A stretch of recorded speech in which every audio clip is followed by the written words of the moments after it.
ಮನುಷ್ಯನ ಮೆದುಳು ಒಂದು ಅದ್ಭುತ ಅಂತಾನೆ ಹೇಳ್ಬೋದು. ನಮ್ಮ ಈ ಮೆದುಳಿನಲ್ಲಿ 100 ಬಿಲಿಯನ್ ನಷ್ಟು ನ್ಯೂರಾನ್ಗಳು ಎಂದು ಕರೆಯಲ್ಪಡುವ ಜೀವಕೋಶಗಳಿರುತ್ತವೆ. ಅಂದ್ರೆ ನಮ್ಮ ಮಿಲ್ಕಿ ವೇ ಗ್ಯಾಲಕ್ಸಿಯಲ್ಲಿ ಎಷ್ಟು ನಕ್ಷತ್ರಗಳಿರ್ತಾವೋ ಅಷ್ಟು ಕೋಶಗಳು ಎಂದರ್ಥ.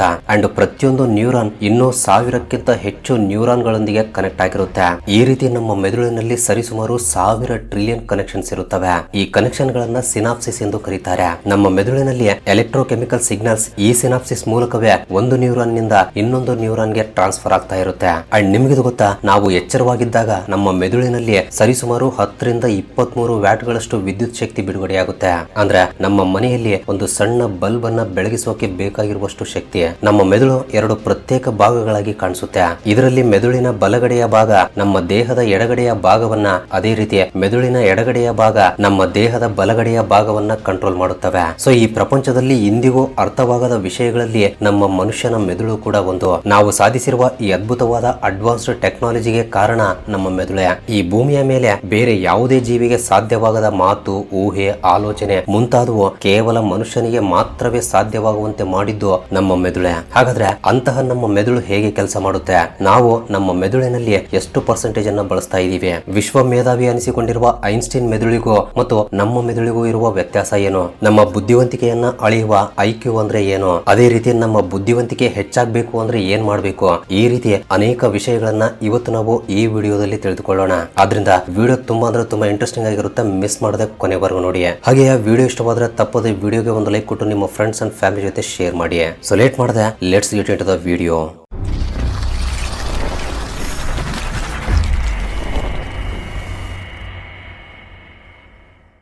ಸೊ ಮೊದಲನೇದಾಗಿ ನಮ್ಮ ಮೆದುಳಿನ ನರ್ವಸ್ ಸಿಸ್ಟಮ್ ಹೇಗೆ ಕೆಲಸ ಮಾಡುತ್ತೆ ಅಂತ ನೋಡೋಣ. ಒಂದು ವೇಳೆ ನಮ್ಮ ಕೈ ಯಾವ್ದಾದ್ರು ಬಿಸಿ ವಸ್ತುವನ್ನ ಸ್ಪರ್ಶಿಸಿದ್ರೆ ಆ ಗಾಯಗೊಂಡ ಪ್ರದೇಶದಿಂದ ಸಿಗ್ನಲ್ಗಳು ನರಗಳ ಮೂಲಕ ಮೊದಲು ಬೆನ್ನು ಹುರಿಗೆ ಅಲ್ಲಿಂದ ಮೆದುಳಿಗೆ ತಲುಪುತ್ತವೆ. ನಂತರ ನಮ್ಮ ಮೆದುಳಿನ ಯಾವ ಪ್ರದೇಶದಿಂದ ಸಿಗ್ನಲ್ಸ್ ಬಂದಿವೆ, ಈಗ ಏನ್ ಮಾಡಬೇಕು ಎಂದು ನಿರ್ಧರಿಸಿ ಯಾವ ಸ್ನಾಯುಗಳು ಚಲಿಸಬೇಕು ಎಂದು ಆಯಾ ಸ್ನಾಯುಗಳಿಗೆ ಸಿಗ್ನಲ್ಸ್ ಗಳನ್ನ ಕಳಿಸಿ ನಮ್ಮ ಕೈಯನ್ನ ಆ ಬಿಸಿ ವಸ್ತುವಿನಿಂದ ದೂರ ಸರಿಸುವಂತೆ ಮಾಡುತ್ತೆ. ಆದ್ರೆ ಈ ಪ್ರೊಸೆಸ್ ಎಲ್ಲವೂ ಕೂಡ 1 ಸೆಕೆಂಡ್ಗಿಂತ ಕಡಿಮೆ ಸಮಯದಲ್ಲೇ ನಡೆದು ಹೋಗುತ್ತೆ.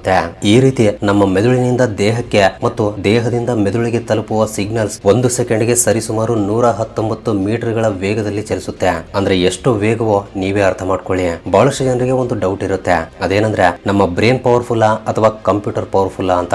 ಈ ಕ್ವಶನ್ ಗೆ ಆನ್ಸರ್ ಅನ್ನು ನಾವು 2 ದೃಷ್ಟಿಕೋನಗಳಿಂದ ನೋಡ್ಬೇಕಾಗುತ್ತೆ. ಮೊದಲನೇದು, ನಮ್ಮ ಮೆದುಳು 1 ಸೆಕೆಂಡ್ಗೆ ಸರಿಸುಮಾರು 38,000 ಟ್ರಿಲಿಯನ್ ಕ್ಯಾಲ್ಕುಲೇಷನ್ಸ್ ಗಳನ್ನ ಮಾಡುತ್ತೆ. ಹಾಗಾದ್ರೆ ಒಂದೇ ಸೆಕೆಂಡ್ ನಲ್ಲಿ 38,000 ಟ್ರಿಲಿಯನ್ ಕ್ಯಾಲ್ಕುಲೇಷನ್ಸ್ ಗಳನ್ನ ಹೇಗೆ ಮಾಡುತ್ತೆ ಎಂದು ಈಗ ನೋಡೋಣ ಬನ್ನಿ. ನಮ್ಮ ಮೆದುಳಿನಲ್ಲಿ ಕಾನ್ಶಿಯಸ್ ಮೈಂಡ್ ಮತ್ತು ಸಬ್ ಕಾನ್ಶಿಯಸ್ ಮೈಂಡ್ ಎಂದು 2 ವಿಧಗಳಿರುತ್ತವೆ. ಈ ಕಾನ್ಶಿಯಸ್ ಮೈಂಡ್ ನಲ್ಲಿ ನಾವು ಮಾಡುವ ಕೆಲಸಗಳು ಅಂದ್ರೆ ನೋಡೋದು, ಕೇಳೋದು, ಚಲಿಸುವುದು, ಓಡುವುದು ಇಂತಹ ಕೆಲಸಗಳೆಲ್ಲ ನಮಗೆ ಗೊತ್ತಿದ್ದೇ ನಡೀತಾ ಇರುತ್ತವೆ. ಆದ್ರೆ ಸಬ್ ಕಾನ್ಶಿಯಸ್ ಮೈಂಡ್ ನಲ್ಲಿ ಈ ರೀತಿ ಇರಲ್ಲ. ನಮ್ಮ ಪ್ರಮೇಯವಿಲ್ಲದೆ ಒಳಗಡೆ ಹಲವಾರು ಕೆಲಸಗಳನ್ನ ಮಾಡ್ತಾ ಇರುತ್ತೆ. ಉದಾಹರಣೆಗೆ ತಲೆಯ ಮೇಲೆ ಕೂದಲು ಉದುರೋದು, ಕಣ್ಣು ರೆಪ್ಪೆಗಳನ್ನ ಬಡಿಯುವುದು, ಉಸಿರಾಟ ಮಾಡುವುದು, ಹೃದಯ ಬಡಿದುಕೊಳ್ಳುವುದು, ಬೆವರುವುದು, ತಿಂದ ಆಹಾರವನ್ನ ಜೀರ್ಣ ಮಾಡುವುದು, ದೇಹದ ತುಂಬಾ ರಕ್ತ ಸರಿಯಾದ ವೇಗದಲ್ಲಿ ಹರಿಯುವಂತೆ ಮಾಡುವುದು, ದೇಹದ ಉಷ್ಣತೆಯನ್ನ ನಿಯಂತ್ರಿಸುವುದು, ಸತ್ತು ಹೋದ ಜೀವಕೋಶಗಳ ಜಾಗದಲ್ಲಿ ಹೊಸ ಜೀವಕೋಶಗಳನ್ನ ಹುಟ್ಟಿಸುವುದು. ಈ ರೀತಿ ತಲೆಯಿಂದ ಪಾದದವರೆಗೆ ಎಲ್ಲಾ ಕೆಲಸಗಳು ಸರಿಯಾಗಿ ನಡೆಯುವಂತೆ, ಅಂಗಾಂಗಗಳೆಲ್ಲ ಕರೆಕ್ಟ್ ಆಗಿ ಕೆಲಸ ಮಾಡುವಂತೆ ನೋಡಿಕೊಳ್ಳುತ್ತೆ ಈ ಸಬ್ ಕಾನ್ಶಿಯಸ್ ಮೈಂಡ್. ಈ ರೀತಿ 1 ಸೆಕೆಂಡ್ ನಲ್ಲಿ ಲೆಕ್ಕವಿಲ್ಲದಷ್ಟು ಕ್ಯಾಲ್ಕುಲೇಷನ್ಸ್ ಗಳನ್ನ ಮಾಡ್ತಾ ಇರುತ್ತೆ. ಸೊ ಈ ರೀತಿ ಒಂದೇ ಸಮಯದಲ್ಲಿ ಹೆಚ್ಚು ಕೆಲಸಗಳನ್ನ ಮಾಡೋದ್ರಲ್ಲಿ ಸೂಪರ್ ಕಂಪ್ಯೂಟರ್ ಗಿಂತ ನಮ್ಮ ಮೆದುಳೆ ಅತ್ಯಂತ ಪವರ್ಫುಲ್ ಅಂತ ಹೇಳ್ಬೋದು. ಆದ್ರೆ ಈಗ ನಾನಿಲ್ಲಿ ಸ್ಕ್ರೀನ್ ಮೇಲೆ ತೋರಿಸ್ತಾ ಇರುವ ಇಂತಹ ಒಂದು ಪ್ರಾಬ್ಲಮ್ ಕೊಟ್ಟು ನಮ್ಮನ್ನ ಮತ್ತು ಕಂಪ್ಯೂಟರ್ ಅನ್ನ ಒಂದೇ ಸಮಯದಲ್ಲಿ ಸಾಲ್ವ್ ಮಾಡೋಕೆ ಹೇಳಿದ್ರೆ ನಾವು ಪ್ರಶ್ನೆಯನ್ನ ಓದೋಷ್ಟ್ರಲ್ಲಿ ಕಂಪ್ಯೂಟರ್ ಆ ಕ್ವಶನ್ ಗೆ ಆನ್ಸರ್ ಮಾಡುತ್ತೆ. ಯಾಕೆಂದ್ರೆ ಪ್ರಾಬ್ಲಮ್ ಅನ್ನ ಹೇಗೆ ಸಾಲ್ವ್ ಮಾಡಬೇಕು ಎಂದು ಸ್ಟೆಪ್ ಬೈ ಸ್ಟೆಪ್ ನಾವು ಆಲ್ರೆಡಿ ಕಂಪ್ಯೂಟರ್ ಗೆ ಪ್ರೋಗ್ರಾಮ್ ನೀಡಿದೀವಿ.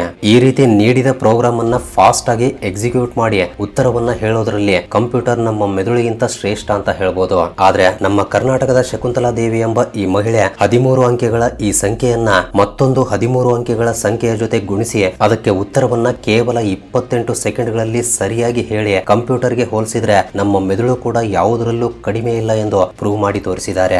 ನಮ್ಮಲ್ಲಿ ಬಹಳಷ್ಟು ಜನರಿಗೆ ಒಂದು ತಪ್ಪು ಕಲ್ಪನೆ ಇರುತ್ತೆ, ನಾವು ನಮ್ಮ ಮೆದುಳಿನಲ್ಲಿ ಕೇವಲ 10% ಮಾತ್ರವೇ ಬಳಸ್ತಾ ಇದೀವಿ ಎಂದು, ಉಳಿದ ಭಾಗ ಬಳಕೆ ಆಗ್ತಾ ಇಲ್ಲ ಎಂದು. ಐನ್ಸ್ಟೀನ್ ನಂತಹ ವ್ಯಕ್ತಿಗಳು ನಮ್ಗಿಂತ ಹೆಚ್ಚಾಗಿ ಮೆದುಳನ್ನ ಬಳಸಿದ್ದಾರೆ ಅಂತ ಅಂದುಕೊಳ್ತಾರೆ. ಆದ್ರೆ ಅದು ತಪ್ಪು. ಪ್ರತಿಯೊಬ್ಬರು ಕೂಡ ತಮ್ಮ ಮೆದುಳಿನ ಪ್ರತಿ ಭಾಗವನ್ನ 100% ಬಳಸ್ತಾರೆ. ಆಗುತ್ತೆ. ಯಾಕೆಂದ್ರೆ ಮೆದುಳಿನ ಒಂದೊಂದು ಭಾಗ ನಮ್ಮ ದೇಹದ ಒಂದೊಂದು ಭಾಗವನ್ನ ಕೆಲಸ ಮಾಡಿಸಬೇಕಾಗುತ್ತೆ. ಆದ್ರಿಂದ ದೇಹದ ಎಲ್ಲಾ ಭಾಗಗಳು ಕರೆಕ್ಟ್ ಆಗಿ ಕೆಲಸ ಮಾಡ್ತಾ ಇವೆ ಅಂದ್ರೆ ಮೆದುಳು ಕೂಡ 100% ಕೆಲಸ ಮಾಡ್ತಾ ಇದೆ ಎಂದರ್ಥ. ಹಾಗಾದ್ರೆ ಎಲ್ಲರೂ ಒಂದೇ ರೀತಿ ಬಳಸ್ತಾ ಇರುವಾಗ ವಿಶ್ವ ಮೇಧಾವಿ ಅಂತ ಅನಿಸಿಕೊಂಡಿರುವ ಐನ್ಸ್ಟೀನ್ ರ ಮೆದುಳಿಗೂ ಮತ್ತು ನಮ್ಮ ಮೆದುಳಿಗೂ ಇರುವ ವ್ಯತ್ಯಾಸ ಏನು ಅಂತ ಕೇಳಿದ್ರೆ 1955ನೇ ಇಸ್ವಿಯಲ್ಲಿ ನ್ಯೂಜೆರ್ಸಿಯ ಒಂದು ಆಸ್ಪತ್ರೆಯಲ್ಲಿ ನಿಧನರಾಗ್ತಾರೆ. ಅವರ ಶವಕ್ಕೆ ಕೊನೆಯದಾಗಿ ಶವ ಪರೀಕ್ಷೆ ಮಾಡಿದ ಥಾಮಸ್ ಹಾರ್ವೆ ಎಂಬ ಒಬ್ಬ ಡಾಕ್ಟರ್ ಯಾರಿಗೂ ತಿಳಿಯದಂತೆ ಐನ್ಸ್ಟೀನ್ ರ ಮೆದುಳನ್ನ ಕಳ್ತನ ಮಾಡ್ತಾನೆ. ಬಹಳಷ್ಟು ಕಾಲದವರೆಗೆ ಅದನ್ನ ಗಾಜಿನ ಜಾರ್ಗಳಲ್ಲಿ ಕೆಮಿಕಲ್ಸ್ ಗಳಲ್ಲಿ ಭದ್ರಪಡಿಸಿರ್ತಾನೆ. ಸ್ವಲ್ಪ ಕಾಲದ ನಂತರ ಥಾಮಸ್ ಹಾರ್ವೆ ಐನ್ಸ್ಟೀನ್ ನ ಮೆದುಳನ್ನ 240 ತುಂಡುಗಳಾಗಿ ಕತ್ತರಿಸಿ ಪ್ರಪಂಚದ ವಿವಿಧ ದೇಶಗಳಲ್ಲಿ ಮೆದುಳಿನ ಮೇಲೆ ರಿಸರ್ಚ್ ಮಾಡುವ ವಿಜ್ಞಾನಿಗಳಿಗೆ ಕಳಿಸ್ತಾನೆ. ಈ ರೀತಿ ಐನ್ಸ್ಟೀನ್ ಮೆದುಳಿನ ಮೇಲೆ ಮಾಡಿರುವ ರಿಸರ್ಚ್ ನಲ್ಲಿ ತಿಳಿದ ವಿಷಯ ಏನು ಅಂದ್ರೆ ಐನ್ಸ್ಟೀನ್ ನ ಮೆದುಳಿನಲ್ಲಿ ಪ್ಯಾರೈಟಲ್ ಲೋಬ್ ಎಂಬ ಭಾಗ ಸಾಮಾನ್ಯ ಮನುಷ್ಯರಿಗಿಂತ 15% ದೊಡ್ಡದಾಗಿರುತ್ತೆ. ಇದು ಮ್ಯಾಥಮೆಟಿಕಲ್ ಸ್ಕಿಲ್ಸ್ ಗಳನ್ನ ಮತ್ತು ದೃಷ್ಟಿಗೆ ಸಂಬಂಧಿಸಿದ ಫಂಕ್ಷನ್ಸ್ ಗಳನ್ನ ಕಂಟ್ರೋಲ್ ಮಾಡುತ್ತೆ. ಇದರ ಕಾರಣದಿಂದಲೇ ಬಹುಶಃ ಅವರು ಅಂತಹ ಮೇಧಾವಿಯಾಗಿರಬಹುದು ಎಂದು ಶಾಸ್ತ್ರಜ್ಞರ ಅಭಿಪ್ರಾಯ. ಐನ್ಸ್ಟೀನ್ ರ ಐಕ್ಯೂ ಕೂಡ 160ರಿಂದ 190 ನಡುವೆ ಇರುತ್ತೆ. ಸೊ ನಮ್ಮ ಐಕ್ಯೂಗೆ ಹೋಲಿಸಿದ್ರೆ ಅದು ತುಂಬಾ ಜಾಸ್ತಿ. ಹಾಗಾದ್ರೆ ಈ ಐಕ್ಯೂ ಅಂದ್ರೆ ಏನ್ ಗೊತ್ತಾ? ಐಕ್ಯೂ ಅಂದ್ರೆ ಇಂಟೆಲಿಜೆಂಟ್ ಕೋಶೆಂಟ್. ಈ ಐಕ್ಯೂ ಪರೀಕ್ಷೆ ಅನ್ನೋದು ಒಬ್ಬ ವ್ಯಕ್ತಿಯ ಬುದ್ಧಿವಂತಿಕೆಯನ್ನ ಅಂದಾಜಿಸೋಕೆ ಮಾಡುವ ಒಂದು ಪರೀಕ್ಷೆ ಇದ್ದಂತೆ. ಆ ಪರೀಕ್ಷೆ ಬರೆಯುವ ವ್ಯಕ್ತಿಯ ವಯಸ್ಸು ಆ ಪ್ರಶ್ನೆಗಳಿಗೆ ಉತ್ತರ ನೀಡಿದ ವೇಗದ ಆಧಾರದ ಮೇಲೆ ಸ್ಕೋರಿಂಗ್ ಎಂಬುದು ನಿರ್ಧಾರವಾಗುತ್ತೆ. ಈ ಸ್ಕೋರಿಂಗ್ ನಲ್ಲಿ ಮತ್ತೆ ಕೆಲವು ಕ್ಯಾಟಗರಿಗಳಿರುತ್ತವೆ. ಒಂದು ವೇಳೆ ಐಕ್ಯೂ ಟೆಸ್ಟ್ ನಲ್ಲಿ ಸ್ಕೋರಿಂಗ್ 80ರಿಂದ 89 ನಡುವೆ ಬಂದ್ರೆ ಬುದ್ಧಿವಂತಿಕೆಯಲ್ಲಿ ಸ್ವಲ್ಪ ಡಲ್ ಆಗಿದ್ದಾನೆ ಅಂದರ್ಥ. ಒಂದು ವೇಳೆ 90ರಿಂದ 109 ನಡುವೆ ಬಂದ್ರೆ ಆವರೇಜ್ ಅಥವಾ ನಾರ್ಮಲ್ ಇಂಟೆಲಿಜೆಂಟ್ ಎಂದರ್ಥ. ಒಂದು ವೇಳೆ 110ರಿಂದ 119 ನಡುವೆ ಬಂದ್ರೆ ಸೂಪರ್ ಇಂಟೆಲಿಜೆಂಟ್ ಎಂದರ್ಥ. ಒಂದು ವೇಳೆ 120ರಿಂದ 140 ನಡುವೆ ಬಂದ್ರೆ ವೆರಿ ಸುಪೀರಿಯರ್ ಇಂಟೆಲಿಜೆಂಟ್ ಎಂದರ್ಥ. ಅಂಡ್ 140ಕ್ಕಿಂತ ಹೆಚ್ಚಿದ್ರೆ ಅವನೊಬ್ಬ ಜೀನಿಯಸ್ ಎಂದರ್ಥ.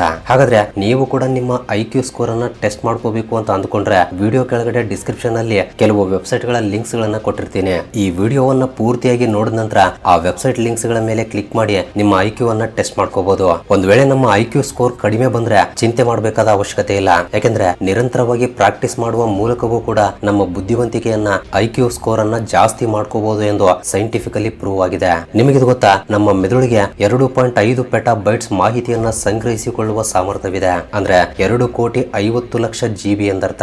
ಆದ್ರೆ ನಮಗೆ ಅಟ್ ಲೀಸ್ಟ್ 20 ಮೊಬೈಲ್ ನಂಬರ್ಸ್ ಗಳನ್ನು ಕೂಡ ನೆನ್ಪಿಟ್ಕೊಳ್ಳೋಕೆ ಸಾಧ್ಯ ಆಗ್ತಾ ಇಲ್ಲ. ಕಾರಣ ನಮಗಿರುವ ಸಾಮರ್ಥ್ಯವನ್ನ ನಮಗೆ ಪೂರ್ತಿಯಾಗಿ ಬಳಸಿಕೊಳ್ಳೋಕೆ ಸಾಧ್ಯವಾಗ್ತಾ ಇಲ್ಲ. ಅಷ್ಟೇ ಅಲ್ಲ, ನಾವು ಯಾವುದಾದ್ರೂ ಒಂದು ಹೊಸ ವಿಷಯವನ್ನ ಕಲಿತಾ ಇರುವಾಗ ನಮ್ಮ ಮೆದುಳಿನಲ್ಲಿ ಹೊಸ ನ್ಯೂರಾನ್ಗಳು ಏರ್ಪಡೋದರ ಜೊತೆಗೆ ಅವುಗಳ ನಡುವೆ ಹೊಸ ಕನೆಕ್ಷನ್ಸ್ ಕೂಡ ಏರ್ಪಡುತ್ತವೆ.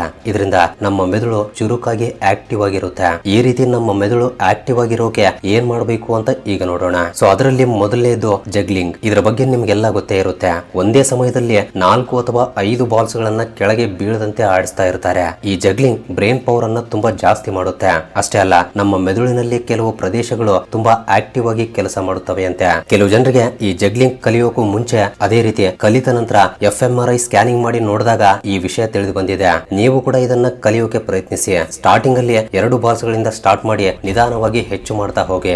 ನಂಬರ್ 2, ದೀರ್ಘವಾಗಿ ಉಸಿರಾಡೋದು. ನಾವು ತೆಗೆದುಕೊಳ್ಳುವ ಉಸಿರಾಟದ ಮೇಲೆ ನಾವು ಗಮನ ಹರಿಸಲ್ಲ. ಆದ್ರೆ ಮೆದುಳು ಕೆಲಸ ಮಾಡೋಕೆ ಬೇಕಾಗಿರುವ ಇಂಧನಗಳಲ್ಲಿ ಒಂದು ಗ್ಲೂಕೋಸ್, ಎರಡನೆಯದು ಆಕ್ಸಿಜನ್. ಸೊ ನಾವು ಉಸಿರಾಡುವ ಆಕ್ಸಿಜನ್ ನಲ್ಲಿ 20% ಅನ್ನ ನಮ್ಮ ಮೆದುಳೇ ಉಪಯೋಗಿಸಿಕೊಳ್ಳುತ್ತೆ. ಈ ಆಕ್ಸಿಜನ್ ಸರಿಯಾಗಿ ಸಿಗದೇ ಇದ್ರೆ ಮೆದುಳಿನ ನ್ಯೂರಾನ್ಗಳು ನಿಧಾನವಾಗಿ ನಾಶವಾಗ್ತಾ ಬರುತ್ತವೆ. ಆದ್ರಿಂದ ದೀರ್ಘವಾಗಿ ಉಸಿರಾಡುವುದು ಅಥವಾ ಪ್ರಾಣಾಯಾಮ, ಧ್ಯಾನ ಮುಂತಾದವುಗಳನ್ನ ಪ್ರತಿದಿನ ಅಭ್ಯಾಸ ಮಾಡಿ.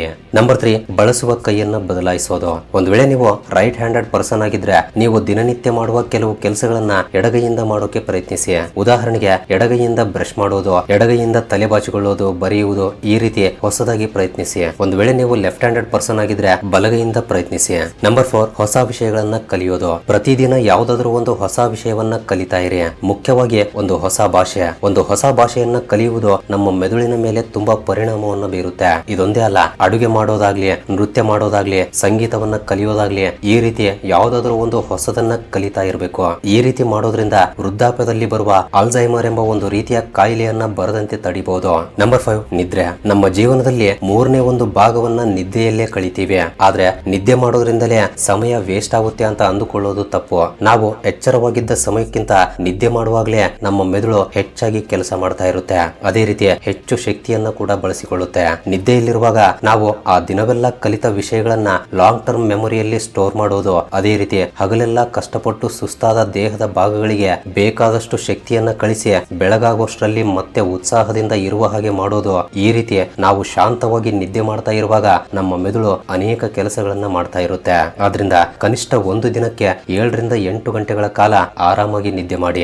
ನಂಬರ್ 6, ಮೆದುಳಿಗೆ ವ್ಯಾಯಾಮ. ಯಾವ್ದಾದ್ರು ಲೆಕ್ಕವನ್ನ ಮಾಡಬೇಕಾಗಿ ಬಂದಾಗ ತಕ್ಷಣವೇ ಕ್ಯಾಲ್ಕುಲೇಟರ್ ಅನ್ನ ಬಳಸದೆ ಸ್ವಂತವಾಗಿ ಸಾಲ್ವ್ ಮಾಡೋಕೆ ಪ್ರಯತ್ನಿಸಿ. ಅದೇ ರೀತಿ ಚೆಸ್ ಆಡೋದು ಅಥವಾ ಸುಡೋಕುಗಳಂತಹ ಪಜಲ್ಸ್ ಗಳನ್ನ ಸಾಲ್ವ್ ಮಾಡೋಕೆ ಟ್ರೈ ಮಾಡಿ. Number 7, life style. ಪ್ರತಿದಿನ ವ್ಯಾಯಾಮ ಮಾಡೋದು, ಹೆಚ್ಚು ನೀರು ಕುಡಿಯೋದು, ಪುಸ್ತಕಗಳನ್ನ ಓದುವುದು, ಪಾಸಿಟಿವ್ ಆಗಿ ಆಲೋಚಿಸುವುದು, ಹೊಸ ವಿಷಯಗಳನ್ನ ತಿಳಿದುಕೊಳ್ಳಬೇಕು ಎಂಬ ಉತ್ಸಾಹದಿಂದ ಇರುವುದು, ಸರಿಯಾದ ಆಹಾರ, ಇವೆಲ್ಲವೂ ಕೂಡ ಮೆದುಳಿನ ಶಕ್ತಿಯನ್ನ ಹೆಚ್ಚಿಸುತ್ತವೆ. ಸೊ ಈಗ ನಾನು ಹೇಳಿದ ಈ ವಿಷಯಗಳನ್ನ ಪ್ರಾಕ್ಟೀಸ್ ಮಾಡ್ತಾ ಆಗಾಗ ನಿಮ್ಮ IQ ಸ್ಕೋರ್ ಅನ್ನ ಟೆಸ್ಟ್ ಮಾಡ್ತಾ ಇರಿ. ಇನ್ನು ಕೊನೆಯದಾಗಿ ಮೆದುಳಿಗಿಂತ ಎಷ್ಟೋ ಪಟ್ಟು ವೇಗವಾಗಿ ಕೆಲಸ ಮಾಡುವ ಕಂಪ್ಯೂಟರ್ಗಳು ಈ ಪ್ರಪಂಚದಲ್ಲಿ ಬಹಳಷ್ಟಿವೆ. ಬಟ್ ಅವು ಎಷ್ಟು ಸ್ಪೀಡ್ ಆಗಿ ಕೆಲಸ ಮಾಡಿದ್ರು ಕೂಡ ಆ ಹೆಗ್ಗಳಿಕೆ ನಮ್ಮ ಮೆದುಳಿಗೆ ಸಲ್ಲುತ್ತೆ. ಯಾಕೆಂದ್ರೆ ಆ ಕಂಪ್ಯೂಟರ್ ಗಳನ್ನ ತಯಾರಿಸಿದ್ದು ಕೂಡ ನಮ್ಮ ಮೆದುಳೆ. ಸೊ ಫ್ರೆಂಡ್ಸ್, ಮೆದುಳಿಗೆ ಸಂಬಂಧಿಸಿದ ಈ ವಿಡಿಯೋ ನಿಮ್ಗೆ ಅನಿಸ್ತು? ತಪ್ಪದೆ ನಿಮ್ಮ ಅನಿಸಿಕೆಗಳನ್ನ ಕೆಳಗಡೆ ಕಮೆಂಟ್ ಮಾಡಿ ತಿಳಿಸಿ. ಹಾಗೆ ವಿಡಿಯೋ ಇಷ್ಟವಾಗಿದ್ರೆ ತಪ್ಪದೆ ವಿಡಿಯೋಗೆ ಒಂದು ಲೈಕ್ ಕೊಟ್ಟು ನಿಮ್ಮ ಫ್ರೆಂಡ್ಸ್ ಅಂಡ್ ಫ್ಯಾಮಿಲಿ ಜೊತೆ ಶೇರ್ ಮಾಡಿ. ಅಂಡ್ ಫಸ್ಟ್ ಟೈಮ್ ಯಾರಾದ್ರೂ ನಮ್ಮ ಚಾನಲ್ ಅನ್ನ ಈಗ ನೋಡ್ತಾ ಇದ್ರೆ ತಪ್ಪದೆ ಸಬ್ಸ್ಕ್ರೈಬ್ ಮಾಡ್ಕೊಂಡು ಪಕ್ಕದಲ್ಲಿರುವ ಬೆಲ್ ಐಕನ್ ಅನ್ನ ಆಕ್ಟಿವೇಟ್ ಮಾಡ್ಕೊಳ್ಳಿ.